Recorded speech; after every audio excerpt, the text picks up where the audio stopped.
Morning, Donny Walker here. How's it going today?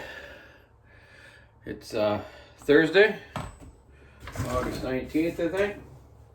Gonna do a little review on this MS400C. Quite a little saw.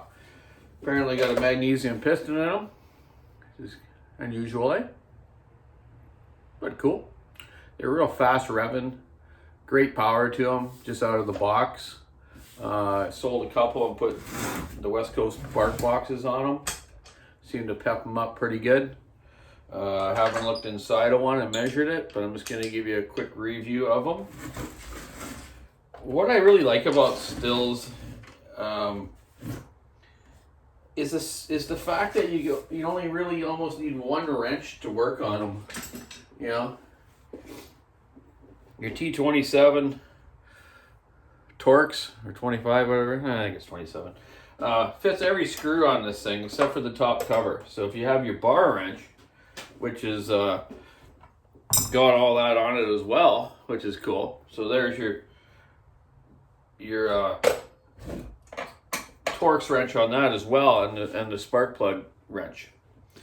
The problem is this bar wrench might be the wrong one actually that came with the saw.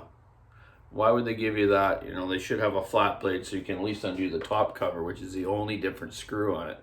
So you need a flat blade for that. So you almost need two bar wrenches. Or a combo one that would be cool. They should make one that has both ends on it or something, eh? That'd be kind of neat. So, anyways, you get what I mean though. So yeah, this Torx will take every bolt off this saw. There is a couple small little ones on some of the areas on the carburetor and the wiring here that uses the a little bit smaller one, maybe T20, but this one doesn't look like they use it actually. It looks like this one's going to fit everything on it. So that's kind of cool. I can pretty much rebuild this saw or work on it with one wrench. That's cool. This new filter design seems to be good. The 362s, the 462s that are using a similar system seems to be working pretty good. Maybe not in the winter. They maybe need a nylon one for that, but who knows? I haven't ran them yet in the winter. We'll see how it goes. I kind of wanted to kind of strip part of it apart, then measure the port timing, but I just kind of wanted to go over the oiler system and maintenance of the oiler. A lot of people, when they service your saws at these dealerships, they never go over your oiler, and it's a good thing to do. When I do a tune-up on a saw, I checked your oiler screen and stuff out too, and I'm going to show you right now how it all works. So the oiler gets driven by a year from the clutch drum. You all probably know that, but some of you might not out there. So on the clutch drum, you have a little notch here, and the little notch is the clutch drums put onto over the clutch. The little drive gear, worm gear they call it, or the worm gear drives off this clutch drum. So that's something to look for too after it's been used for a long time, to make sure that it's still meshing and it hasn't broken that little spot off on the oiler gear, worm gear. So we'll set that aside. I actually loosened this up from the shop because I don't have an impact proper here to do it. Left hand thread, so righty loosey, lefty tighty. Take your clutch off, inspect it for any cracks or worn springs. You shouldn't be able to move this by hand. See, it's good. If it wasn't, we go like an accordion. So yeah, if you do have a clutch problem, normally the signs are at idle, your chain keeps spinning, or as you pull the rope over, the chain wants to turn as you pull the rope over. It shouldn't do that. This should engage at about 3,500 RPM or something. I forget the exact engagement. You know what I mean. It shouldn't be moving when it's idling. You either have a broken clutch spring, worn clutch springs, or you could have a dried out bearing, seized bearing. Right? So it's like direct drive. That's another maintenance thing. Should be greasing this bearing now and then. Some old Huskies, Pro Saws and stuff on Husky, you can grease it through the end of the crank, and they got a little hole in the side here so you can grease the clutch bearing with just your normal grease tip greaser, I should say. or just take it apart and do it. Okay, so we got that off. You have a big washer under the clutch, and it has written right on it, top. So always have that facing towards you. Here's your oiler gear. Take it off. Make sure the metal arm that joined to it isn't moving freely on the plastic part. You see that on older saws. So just inspect it, make sure it looks okay. Yeah, obviously this one is, because it's brand new. But that's the stuff you'd be looking for. Okay, let's get our bar plate off. And I'm only just taking this off just to look at around the bar studs and the crankcase. If this was an older saw, I'd be inspecting it for cracks, you know, or a worn plate. The plates here wear out of the bottom quick. I showed you the other day how thin these are now. They're like tin. You can get the different part number one. I don't have that handy right now, but off the 046, 066, they got a lot thicker one. So put that on it if you're using these daily. Okay, so your oiler here. Adjustment underneath. If you're running a longer bar, set it to full, but it's got 2 screws to take it off.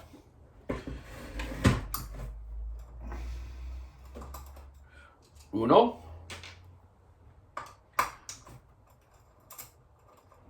Dos.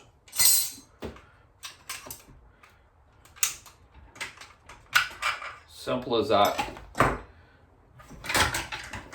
Okay. So there's your oiler.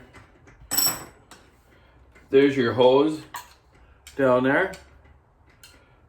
That's your pickup hose. So at the end of this hose, there's a screen. So I'm going to take that off and show you. But up top here, you see this black O-ring? It's got a round kind of O-ring bushing, whatever you want to call it. That's where your feed hole from the oiler feeds to your gallery that comes out of the bar plate here. A lot of people, when they take these apart, will lose this, or it falls out. They never even noticed it. And they put the oiler back together and they start it up and the oil just runs all down in the crankcase. They think the crankcase is leaking and the oil is leaking, but of course it is because you forgot to put this in. So don't forget to put that O-ring back in. Okay, let's get our hose on. I use a pair of needle nose, or you can use a flat blade.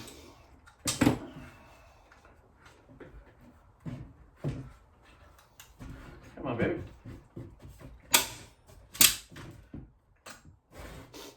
There it is. On these Stihls, they have like a plastic screen. So every time you know, it's good to check this. You know, make sure it's clear. Right? Take it right off. Screen right off. Ooh, it's a tough one. Okay. Physically look through, blow through. Use compressed air, whatever you want. Make sure the line's good. And really, they only get clogged up because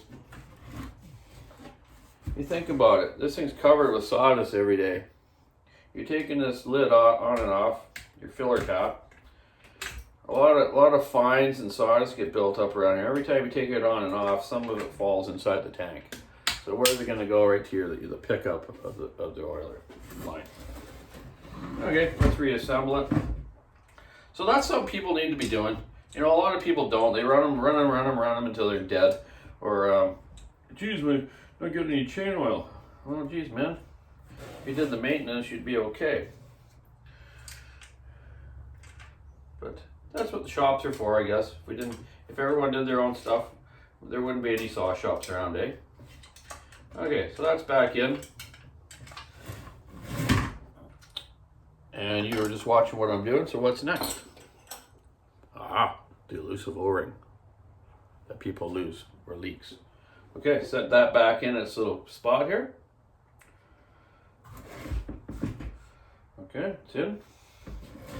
Inspect the oiler. Make sure there's no crud in the pickup hole of where it goes into the pickup line and to the exit. What I do is I spin it slowly and just use the light compressed air and just blow it out in case there's any little bits in there. And just check your gear, make sure it's good, moving freely, and everything else is good. Sometimes on 066s, 046s, and a lot of different models of Stihls, when you break a clutch spring, sometimes it'll cut this oiler. It'll gouge into it and cut it, then it makes it leak too, and it won't oil properly. So just watch that as well. If you've broken a clutch spring, inspect your oiler as well. Okay, let's put the oiler back on.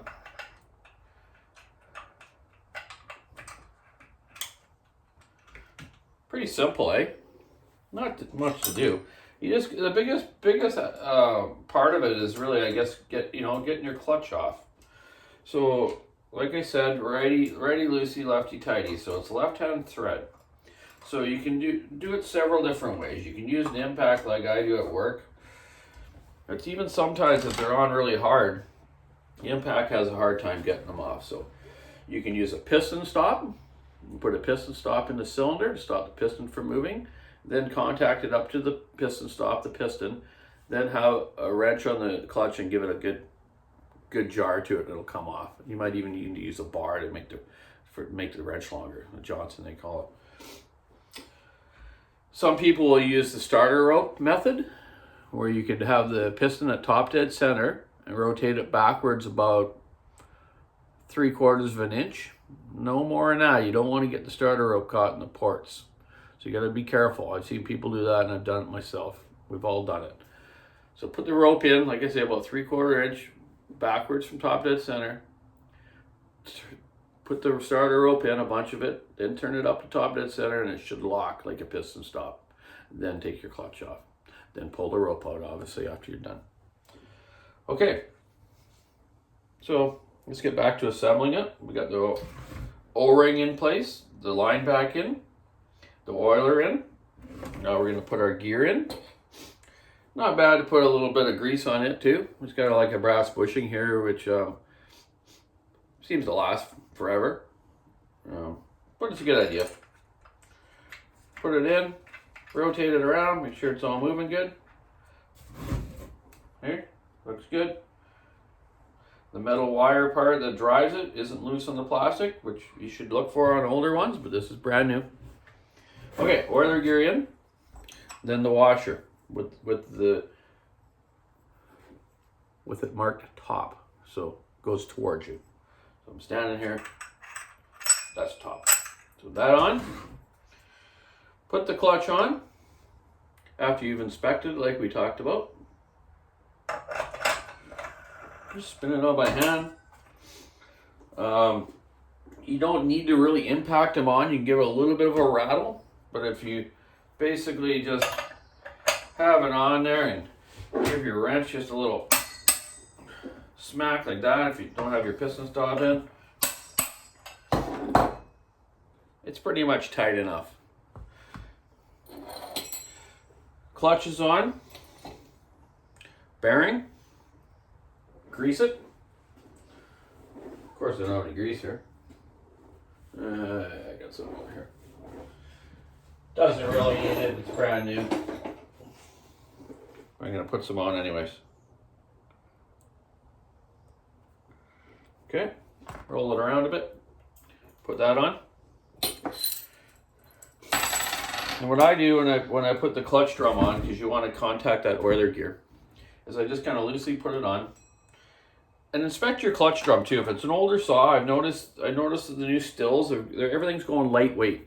So look how thin this material is. And there's a spec in the book and your workshop manuals about measuring it. Right now, this thing's new, of course, but it's very thin.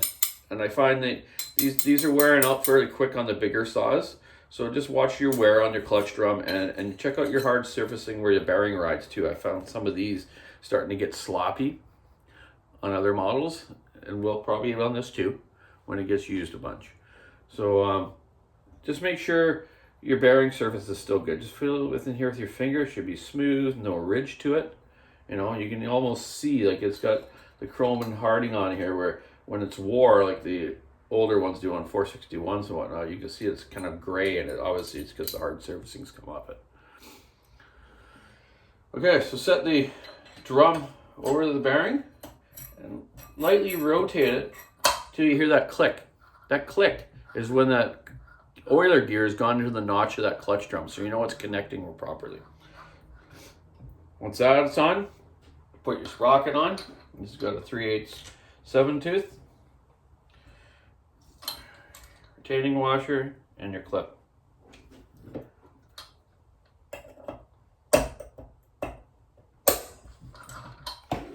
And your bar plate back on.